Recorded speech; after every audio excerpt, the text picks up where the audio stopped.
नित्यमेव नमो नमः। ओम देवताभ्यः पितृभ्यश्च महायोगिभ्य एव च नमः स्वाहायै स्वधायै नित्यमेव नमो नमः। ओम मंगलम भगवान विष्णुर्मंगलम गरुड़ध्वजाः मंगलम पुंडरीकाक्ष मंगलायतनम हरि। ओम भद्रं कर्णेभिः शृणुयाम देवा भद्रं पश्येमाक्षभिर्यजत्राः स्थिरैरङ्गैतुष्टुवा गुंस्वस्थानो या चरणों में चढ़ाओ गुंस्वस्थानो विर्व्यशयिं देवहितं जदायुः शतमिन्युषरदो अन्तिदेवायत्रा नश्चक्राजरसन्तनूनां महापुत्रासो यत्रा पितरो भवन्ति मानोः मधिहारीरिघतायुर्गन्तौ आदितिर्द्यौरादितिरन्तरिक्षमादितिर्मातः सपिता सपुत्राः विश्वे देवादितिः पञ्चजना आदितिर्जातमादितिर्जानित्वाम्मः द्यौः शान्तिरन्तरिक्षगुं शान्तिपृथिवी शान्तिरापः शान्तिरोषधयः शान्तिः वनस्पतयः शान्तिर्विश्वे देवाः शान्तिर्ब्रह्म शान्तिः सर्वगुं शान्तिः शान्तिरेव शान्तिः सा महाशान्तिरेधि शुभशान्तिर्भवतु सर्वारिष्टशान्तिरस्तु।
हो गया।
सर्वकार्येषु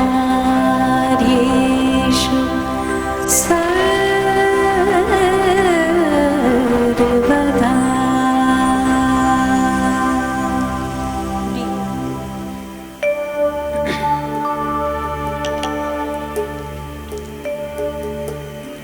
हरि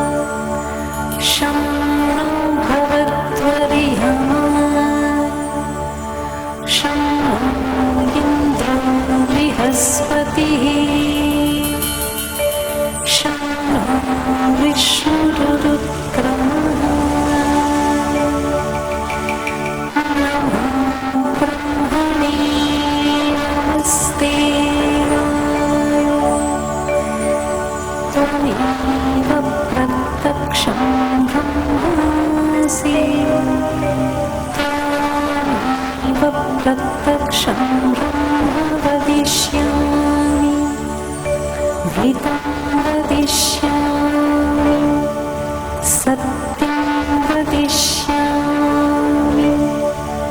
तद्भवतु तद्भक्तारमवतु अवतु।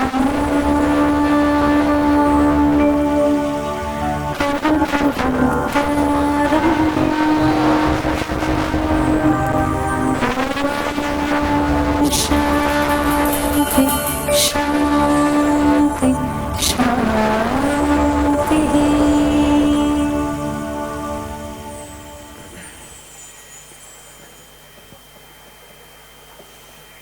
नारायण नारायण जय गोविंद हरे।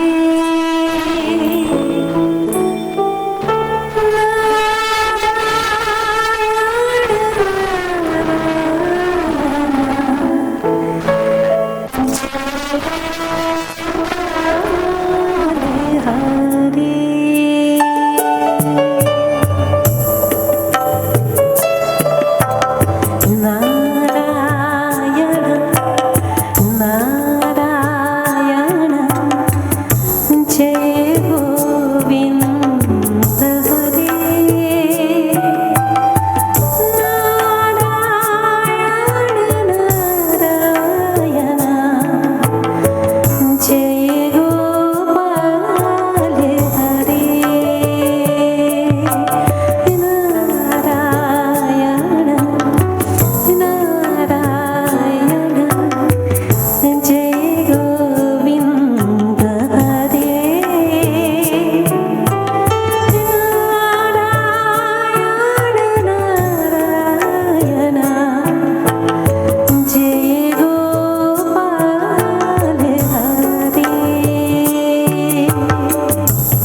Nara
बताइए उनको थोड़ा सा।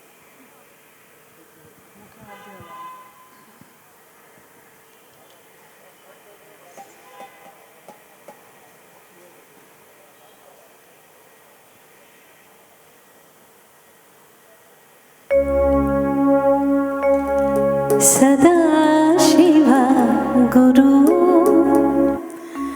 गुरु गुरु सदा शिवा गुरु गुरु गुरु नमो नमो नमो शिवा शिवाय शिवाय सदा शिवा गुरु गुरु गुरु सदा शिवा गुरु गुरु नमो नमो शिवा शिवाय शिवाय सदा शिवा गुरु गुरु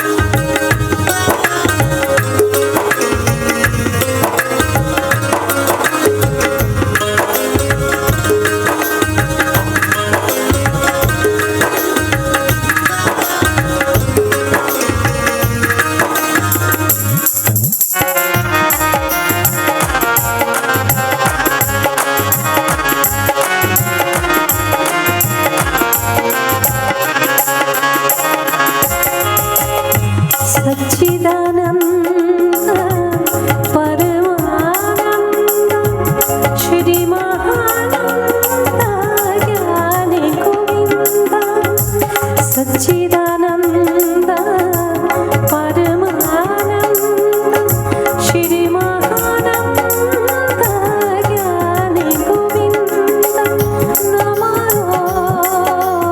नमो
चरना दे बोल मेहरा वालिया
गुरु नाम तुम्हारे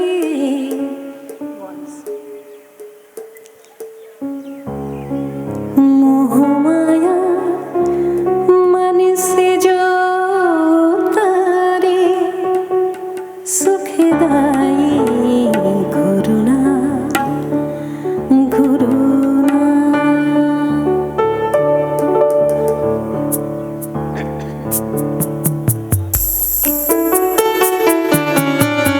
गुरुर्ब्रह्मा गुरुर्विष्णु गुरुर्देवो महेश्वरः गुरु साक्षात् परं ब्रह्म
सभी को छूता है, चाहे आप यहाँ चाहे कुछ दूसरे लोक में हो। ये बहुत ही सुंदर ओम नमो भगवते का जो ये श्लोका है ये शांतिदायी है।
शंकरं विघ्नहत्यै वाणीं वाच प्रवर्तये गुरून् गूढार्थभानाय प्रणमामि निरन्तरं स्मारं स्मारं जनिमृतिभयं जातनिर्वेदचित्तं पायं पायं सपदि परमानन्दपीयूषधारां भूयो भूयो निजगुरुचरणां भोजयुग्मं नमामि। कस्तूरीतिलकं ललाटपटले वक्षस्थले कौस्तुभं नासाग्रे वरमौक्तिकं करतले वेणुकरे कङ्कणं सर्वांगी हरिचन्दनं सुललितं कंठे च मुक्तावलिः गोपस्त्री परिवेष्टितो विजयते गोपालचूड़ामणि। श्रीराम जय राम सभी बोलेंगे श्रीराम श्रीराम जय राम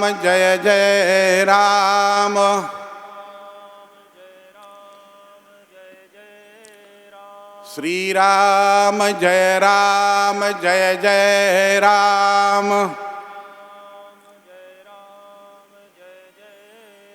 धर्म की अधर्म का प्राणियों में विश्व का गौ माता की गौ हत्या सनातन धर्म की हर हर महादेव। समुपस्थित सज्जनों माताओं बहनों, माता जी का स्वर्गवास स्वर्ग में वास हुआ है, ये जैसा कि सभी जानते हैं। माता जी के बारे में अधिक बताना आप लोगों के लिए, आप लोगों के समक्ष मेरा जितना अनुभव है, जबकि सभी लोग जानते हैं, क्योंकि यहाँ पर अधिकांश सगे संबंधी आए हुए हैं, पर मेरा जो जानना है मैं उसके बारे में थोड़ा सा गरुड़ पुराण की समाप्ति के बारे पूर्व कहना चाहता हूँ कि मैं भी छोटा सा था, मुझे वो बेटा ही कहती थी। तो माता जी से बहुत प्यार था मेरा, और जिस समय मैं सबसे पहले लुधियाना में आया, सन 1977 की शायद बातें हैं, तो सन 1977 में फील्डगंज में विद्यालय की स्थापना हुई। माताजी धार्मिक थे, इस बात के लिए बताता हूँ कि एक तरफ नेशनल सोप मिल्स की नींव रखी गई, एक तरफ दंडी स्वामी धर्मसंघ संस्कृत महाविद्यालय की नींव रखी गई। तो धर्म के साथ साथ में कर्म भी साथ, और कर्म के साथ में धर्म भी साथ था उनकी। एक हाथ से धर्म, एक हाथ से कर्म, दोनों ही वो करती थी, और परम धार्मिक थी। परम धार्मिकता की बात मैं इसलिए आपको थोड़ा सा बताना चाहता हूँ कि जब भी उनको किसी प्रकार का समस्या होती थी तो धर्मशास्त्र के माध्यम से ही कोई बात का निर्णय करती थी, और निर्णय में सबसे पहले कहती थी कि देखना कौन सा ग्रह है जिसके कारण से हमें ये समस्या, वो बहुत छोटी समस्या होती थी, उस पर भी विचार करती थी। तो धार्मिक होने के नाते जब व्यक्ति धर्म से जुड़ता है तो धर्म से अपना कल्याण भी करता है, क्योंकि ज्ञान के द्वारा व्यक्ति का कल्याण होता है और धर्म के द्वारा होता है। और धर्म जब तक हम सही प्रकार से धर्म का सही सही आचरण नहीं करते तो धर्म हमारी रक्षा नहीं करता, और हम धर्म की रक्षा करते हैं तो धर्म हमारी रक्षा करता है। तो इसलिए माता जी बहुत धार्मिक थी, और धार्मिक होने के नाते प्रत्येक कार्य धर्म में रत होकर के करती थी। इसीलिए बहुत उन्होंने लंबी आयु पाई है। अपनी उस आयु में उन्होंने परपौत्र और पड़धोते तक देखे हैं, जिनके यहाँ पोते पड़पोते पड़धोते तक हो गए हैं। समझ लीजिए वो व्यक्ति सीधे स्वर्ग में जाते हैं। 3 पीढ़ियाँ जो अपने सामने देख लेता है, जिसमें पुत्र, पौत्र, परपौत्र और यहाँ तक परधोत्र भी उन्होंने देखे हैं।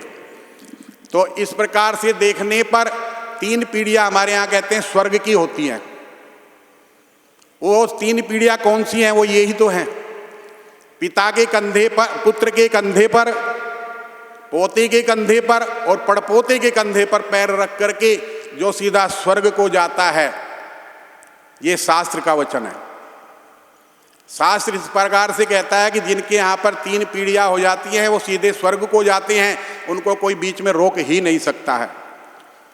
गरुड़ पुराण का भी यही कथन है।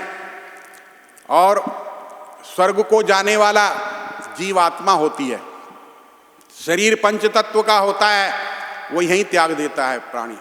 इस शरीर के द्वारा कोई भी स्वर्ग में नहीं गया है, पहले ही शरीर का यहीं त्याग हो जाता है और शरीर त्यागने के बाद में वो पंच तत्वों में मिल जाता है, जल जल में, तेज तेज में, वायु वायु में, आकाश आकाश में। परंतु जो जीवात्मा होती है वो धर्म के पुंज को अपने साथ लेकर के फिर स्वर्ग की ओर गमन करती है। और जिनके यहाँ पर पुत्र, पौत्र, परपौत्र और परधोत्र तक पैदा हो गए हैं, उनके बीच में किसी प्रकार की बाधा भी नहीं आती है। इसलिए माता जी का स्वर्गारोहण हुआ है। इस स्वर्गारोहण के समय पर आप सब सभी संबंधी यहाँ पर एकत्रित हुए हैं और उनकी जो मर्यादा रही है उस मर्यादा का अनुसरण करने के लिए आप सब लोग यहाँ पर एकत्रित हुए हैं कि उन्होंने जिस प्रकार से दीर्घ आयु पाई है और दीर्घ काल तक सुख का अनुभव किया है, सांसारिक सुख का अनुभव शरीर के द्वारा जो किया जाता है, आत्मा के द्वारा नहीं, शरीर के द्वारा, तो शरीर के सुखों को, संपूर्ण सुखों को उन्होंने प्राप्त करके और यहाँ से उन्हें गमन किया है। इसी प्रकार की थी हमारी माता जी। उन माता जी ने जब भी कभी कोई किस प्रकार की परिवार के ऊपर समस्या किसी प्रकार की भी अगर आई है तो उन्होंने तत्काल धर्म का आश्रय लिया है और धर्म का आश्रय लेकर के धर्म से ही उसको हल किया है। धर्म से जो आश्रय लेकर के, धर्म से आश्रय लेकर के जो अपने कार्यों को करता है तो धर्म अपना आशीर्वाद उसे प्रदान करता है और धार्मिक कहलाते हैं वो जीव, धार्मिक कहलाते हैं। और उन्हीं जीवों को हम कहते हैं कि ये धार्मिक रहे, ये पुण्यात्मा रहे। पुण्यात्मा और धार्मिक व्यक्ति का स्वर्गारोहण अपने आप ही सहज हो जाता है, उनको बहुत कुछ करने की आवश्यकता नहीं होती है। तो माता जी का ये शरीर त्यागना और शरीर त्यागना भी जो है पूर्ण आयु में ये सर्वोत्तम रहा है। इसलिए माता जी इस समय स्वर्गारोहण कर गई हैं और उनके पीछे उन्होंने अपना समस्त परिवार जो कि खूब कुशल है, उनको किसी प्रकार की भी चिंता नहीं है, वो उनके पीछे अपने समस्त परिवार को यहाँ पर छोड़ करके गई हैं, जिसमें माता जी का खुद का नाम कमलेश रानी था। राजपाल बंसल जी को आप सब जानते ही हैं, उनके पति हैं, और पुत्र संजय बांसल हैं, उनकी पुत्र वधू रमा बांसल हैं, और पौत्र शाइल और शलील हैं, और उनकी पौत्र वधू हैं शिल्पी और अंकिता, परपौत्र अंकुल, ओजल, सोहम, और दोते हैं प्रणव, राघव, अक्षत, अनन्य, अभिराज, और अभिराज जो है वो पड़दोते हैं। तो यहाँ पर इतना भरा परिवार समस्त छोड़ करके गई हैं, किसी प्रकार की कमी उन्होंने नहीं छोड़ी है, और उनका पूर्ण आशीर्वाद परिवार के ऊपर रहा है और उसके बाद भी रहेगा। क्योंकि हमारे शास्त्रों में कहा है कि हमारे पितर जिस लोक में रहते हैं उसी लोक का आशीर्वाद हमें प्रदान करते हैं। अगर वो देवलोक में जाते हैं तो देवलोक का आशीर्वाद हमें मिलता है, स्वर्गलोक जाते हैं तो स्वर्गलोक का आशीर्वाद मिलता है। अगर पितृलोकों में, अन्य लोकों में जैसे जैसे उन्होंने उपासना की है उन्हीं लोकों में जाकर के अगर वो वास करते हैं तो उन्हीं का आशीर्वाद, उतना ही सक्षम आशीर्वाद हमें यहाँ प्राप्त होता है पृथ्वी पर। इसलिए अपने पितरों के प्रति हमारी पूर्ण श्रद्धा होनी चाहिए, अपने बुजुर्गों के प्रति पूर्ण श्रद्धा होनी चाहिए, क्योंकि जो अपने बुजुर्गों को और अपने बड़ों का आदर मान करता है वो व्यक्ति सहज ही धर्म कर लेता है। धर्म करना बहुत ज़्यादा कठिन नहीं है, और वो भी सनातन धर्म जो शाश्वत है, हमेशा रहने वाला धर्म है, कभी मिटता नहीं है। सृष्टि मिट जाए पर धर्म नहीं मिटेगा, ऐसा ये सनातन धर्म। इस धर्म की जो इसका अनुसरण करता है वो सहज ही कर लेता है। सहज अनुसरण कैसे होता है?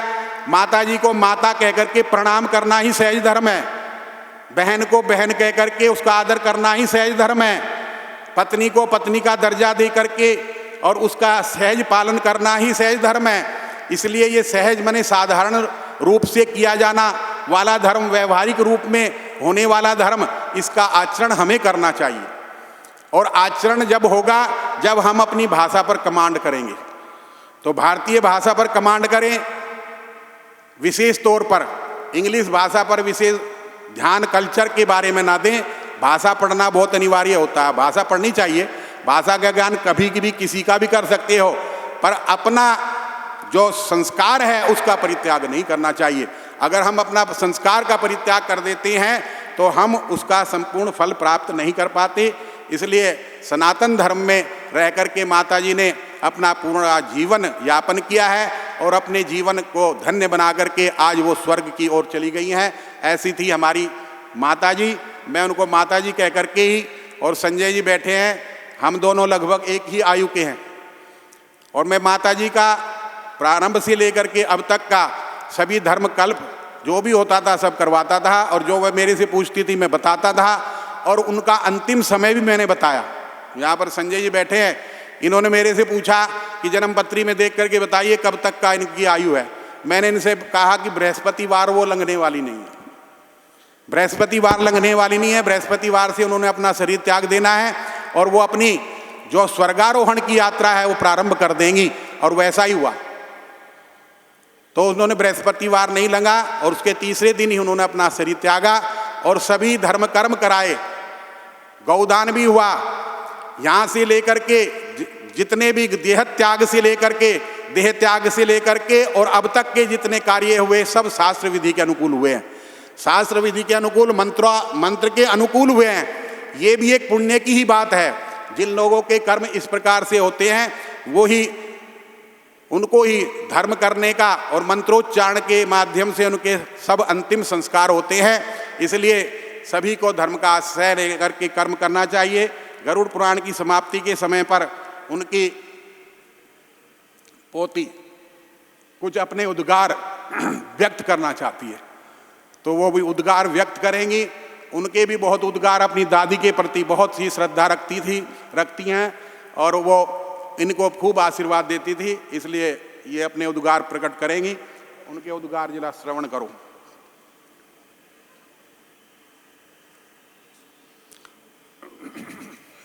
नमस्ते। मैंने अपनी दादी जी के निमित्त कुछ पंक्तियाँ हम सभी बच्चों की ओर से लिखी हैं जो आपको सुनाने जा रही हूँ। चला गया। माँ जी, हमारी दादी माँ जिनको पुकारते थे हम सब माँ जी, थे हमारे परिवार के सबसे बड़े। सुखी किया हम सब बच्चों का जीवन, दुख उन्होंने हम सबके हरे। स्वभाव के थे धार्मिक, पूजा पाठ था उनको बहुत प्रिय। प्रातःकाल उठ के 4 बजे नियमित रूप से जाते दंडी स्वामी मंदिर, स्वयं घिस के चंदन का टीका अपने ठाकुर जी के लिए। अपनी दिनचर्या के थे बहुत पक्के और समय के थे बहुत पाबंद। ना किसी से कुछ ज़्यादा कहना, प्रभु की भक्ति में मिलता था उनको आनंद। आए गए मेहमानों का करते थे माँ जी पूरा मान, है हम सबको अपनी दादी पे अभिमान। बिना हमें खिलाए ना आता था उनको चैन, कभी पिन्नी कभी गजरेला खिलाते हमें प्यार भरे नैन। अपनी ज़िंदगी में अपनाया उन्होंने सनातन धर्म, प्रतिदिन हवन दान और ब्राह्मण भोज था उनका कर्म। 50 साल पहले शुरू की परिवार में रुद्र अभिषेक की प्रथा, दिए हम सभी को संस्कार यथा। लौट आता था बचपन हर बार जब मिलने जाते थे माँ जी को हम, दिया हम सभी को भरपूर प्यार, उनकी कमी से हैं आज आंखें नम। की मोक्ष की प्राप्ति त्याग कर अपना दे, एकादशी के सर्वोत्तम दिन। वी लव यू माँ जी। धन्यवाद। और दंडी स्वामी धर्मसंघ संस्कृत महाविद्यालय शंकराचार्य की ओर से शोक संदेश भी प्राप्त हुआ है और इसमें माता जी के निमित्त प्रार्थना की गई है कि भगवान उन्हें अपने चरणों में उत्तम स्थान प्रदान करे, शोकाकुल परिवार को शोक सहन करने की शक्ति प्रदान करे। इसी प्रकार से अनेकों सभी संबंधी आए हुए हैं। प्रत्येक संबंधी यहाँ पर उस माता जी को श्रद्धांजलि देने के लिए उपस्थित हुए हैं। श्रद्धा की अंजलि आप लोगों की यहाँ स्वीकार होती है, क्योंकि जो भी व्यक्ति आकर के श्रद्धांजलि अर्पण करते हैं वो अपनी उपस्थिति प्रकट करते हैं, तो उस आत्मा को श्रद्धांजलि समर्पण करते हैं, उनको इससे पुण्य की प्राप्ति होती है। ये परंपरा आज से नहीं, अनादिकाल से चली आ रही है। अनादिकाल की परंपरा ईश्वर से प्रार्थना करने की, अगर एक व्यक्ति करता है तो शायद प्रार्थना कम होती है, 5 व्यक्ति करते हैं तो उसमें परमेश्वर का वास हो जाता है, और 5 से अधिक व्यक्ति अगर प्रार्थना करके भगवान से प्रार्थना करते हैं तो उसमें परम परमेश्वर का वास हो जाता है। इसलिए परम परमेश्वर उनको परम गति को प्रदान करेंगे और उनका आशीर्वाद समस्त परिवार और समस्त सगे संबंधियों को मिलता रहेगा। इसी के साथ गरुड़ पुराण की समाप्ति होती है। गरुड़ पुराण के ऊपर रुमाला आप समर्पण करें।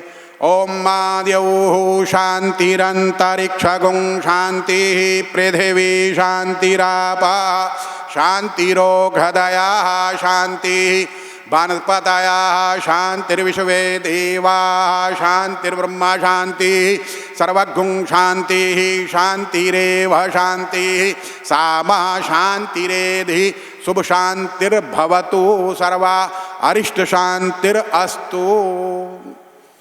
पगड़ी का कर्म होगा।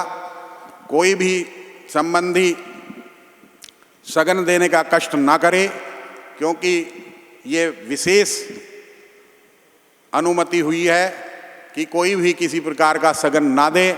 यहाँ पर पगड़ी की रस्म इस समय की जाएगी। पगड़ी की रस्म में जो लोग पगड़ी लेकर के आए हैं वो कृपा करके पगड़ी आगे दे दें, और सर्वप्रथम जिनकी पगड़ी का पूजन होगा वो पगड़ी कृपा आगे लेकर के आ जाएं। उस पगड़ी पर सर्वे पहले पूजन होगा और उसके बाद में वो पगड़ी सर पर रखी जाएगी अथवा कंधे पर। पिता के रहते हुए कंधे पर ही रखनी चाहिए। माता का स्वर्गवास हुआ तो कंधे पर रखें, इसलिए पगड़ी का पूजन पहले ऐसे, क्योंकि पिताजी अभी हैं। माता जी की कंधे पर रखी जाएगी, पिताजी की फिर बाद में। ये तो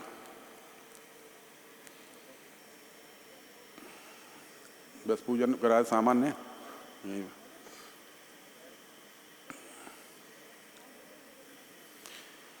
ओम मंगलम भगवान विष्णुर्मंगलम गरुड़ध्वजा मंगलम पुंडरीकाक्ष मंगलायतनम हरि गुरुर्ब्रह्मा गुरुर्विष्णु गुरुर्देवो महेश्वरा गुरुर्साक्षात् परब्रह्म तस्मै श्री गुरुवे नमः। ओम मा भद्रं कर्णेभिः शृणुयाम देवा भद्रं पश्येमाक्षभिर्जयत्राः स्थिरैरङ्गैतुष्टुवांस्वस्थानो भिर्व्यशेमहि देवहितं जदायोः शतमिन्यो शरदो अन्तिदेवा जत्रा नश्चक्राजरथन्तनूनां मा पुत्रासो जत्रा पितरो भवन्ति मानो मदिहा रीरिघतायुर्गन्तोः आदितिर्द्यौरादितिरन्तरिक्षमादितिर्माता सपिता सपुत्राः विश्वे देवा अदितिः पञ्चजना आदितिर्जातमादितिर्जनित्वाम्माद्यौः शान्तिरन्तरिक्षगुं शान्तिः पृथिवी शान्तिरापः शान्तिरोघदयाः शान्तिः वनस्पतयः शान्तिर्विश्वे देवाः शान्तिर्ब्रह्म शान्तिः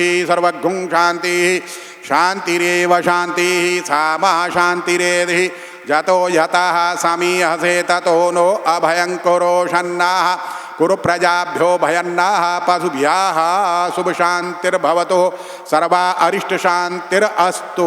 हाथ जोड़ दिए, प्रार्थना कर लें सबको मत्था टेक करके और बाहर एक दफे 1 मिनट बैठे रहो। जो ये थोड़ा क्या कर रहे सगन नहीं।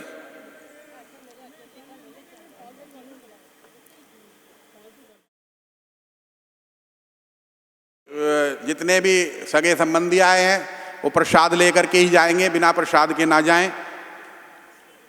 हाँ नहीं ठीक है, प्रसाद लेकर के जाएंगे, बिना प्रसाद के कोई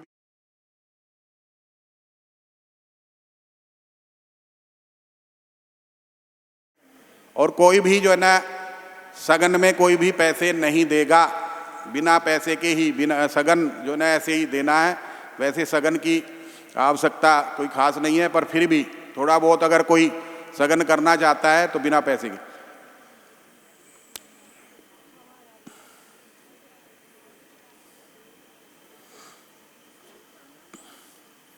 बस हो गया। खड़े होकर के हाथ जोड़ दो आप सभी को, आए हुए सभी सगे संबंधियों को। हाँ हाँ, वहीं पर हाथ जोड़ते ऐसे चले निकल जाओ ना, वहाँ खड़े हो जाओगे ऐसे। हाँ, चले जाओ आप भी। हाँ, बंसल साहब को भी कहते।